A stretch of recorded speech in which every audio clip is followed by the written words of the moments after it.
umaga, mga ka-Adamin. Ako si Cynthia Biado, nakatira sa 23X Daropa Road, Baysa, Quezon City. Without Smarton, ako po ay may sakit na high blood at diabetes. Ang high blood ko dati ay maabot sa 200 plus 140. Morgan na yan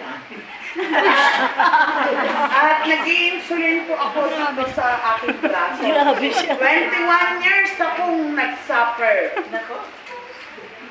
At dito sa kanila yun. 7 na tablet at 6 tablet. Third stroke po ako. Unang stroke ko sa speech. Ang pangalawa sa balanse. Sabi ng doktor, nag-ano ko doon, nag-rehab ng ilang linggo. Tapos, third stroke ko, bumagsak sugar ko, 25 na lang. Wala po akong kamalay-malay nung dinala ko sa ospital.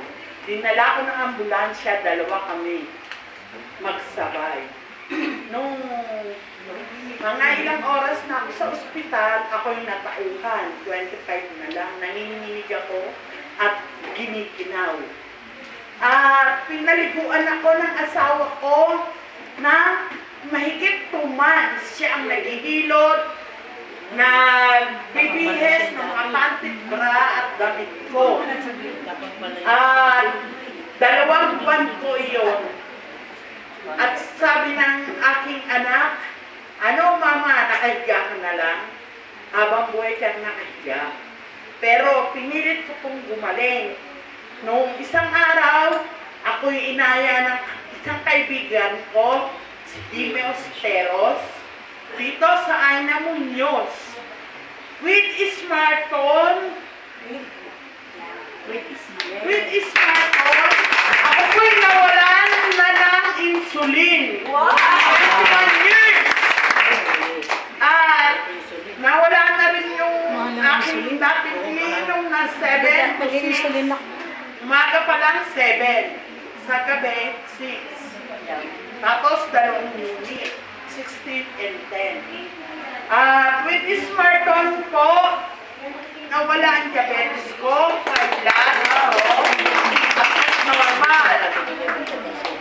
Kaya malaking pasasalamat ko po sa Panginoon Diyos at kay Sir Card at sa mga staff ng AINA. Kung hindi dahil dito sa AINA, ako'y hindi lumakas at gumaling. Maraming salamat po. No other way, just Smarton. No other way, just Smarton. No other way, just Smarton. At kayo, patuloy kayo dito araw-araw. Huwag kayong magsasawa. Dito lang may doktor sa ugat. Sa iba wala. Wala kayong makahanap. May bayan.